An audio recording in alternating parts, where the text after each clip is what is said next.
Hey, it's Mike Henry with Follower of One. And today I want to continue some of the conversation that we had yesterday.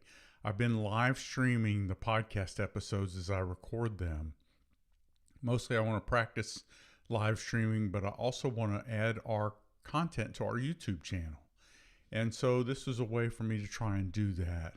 Yesterday we talked about 1 Thessalonians 5:16, rejoice always. It's a challenging verse. The verse right after it is very key to everything that we teach at Follower of One.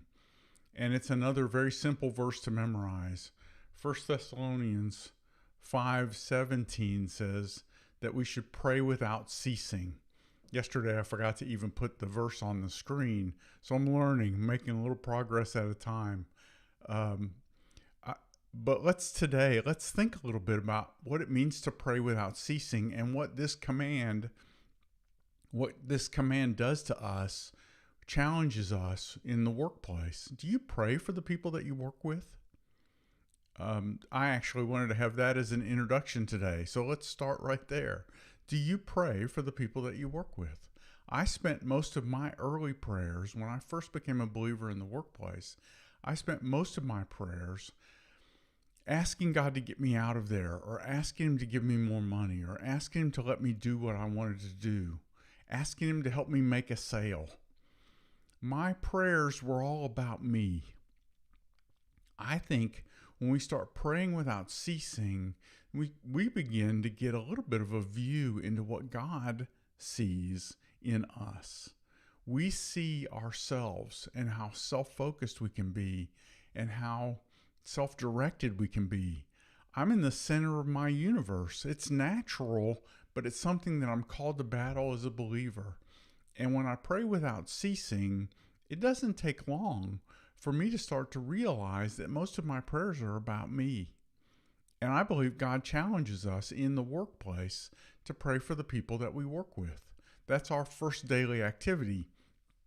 In Follower of One, we talk about 5 daily activities to help marketplace Christians get on mission with Jesus in their daily job. And the first one of those is to pray. And we even talk about certain types of prayers. In fact, we're starting a marketplace mission trip on Monday. And the very first activity that we talk about is this call to pray. As believers in the workplace, when we pray and we tell God that we want to do what He wants us to do today, that puts us on a mission trip. That puts us in a place where we're subject to Him. We remind ourselves that we work for Him, and He gives us the assignments. And praying for our coworkers, being able to say, here I am, Lord, please put me to work. Praying for my coworkers and looking for ways to help them. And then I also encourage people to pray and ask God to help them be thankful for everything that will happen. My first experience with prayer in the workplace, right after I became a Christian, it was a few weeks or months later maybe, I found out that the FedEx guy that was doing deliveries for us was a Christian, and he was praying for one of my coworkers.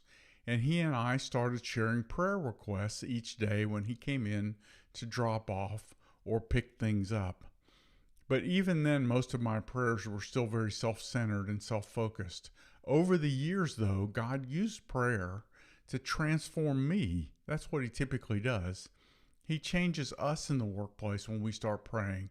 He changes us when we pray, not the people necessarily or our circumstances that we're praying about, but He changes us.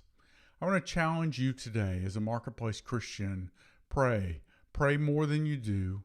Don't interrupt anyone. Don't try to pray out loud. Just pray to yourself. You can talk to God anytime. And when we punch in and when we get on His clock, everything else that happens, that's in His bucket. That's part of His responsibility. He will put us to work, and He will move heaven and earth to glorify Himself and to bring our coworkers to a knowledge of Him and to grow us all in Him. And all we have to do is pray.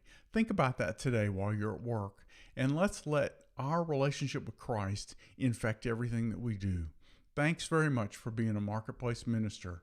And also, if you get a chance, check out our website It's at followerofone.org, where you can learn more about our online community and take part in the things that we're doing to help believers take their faith and integrate it into their daily life. Thanks very much.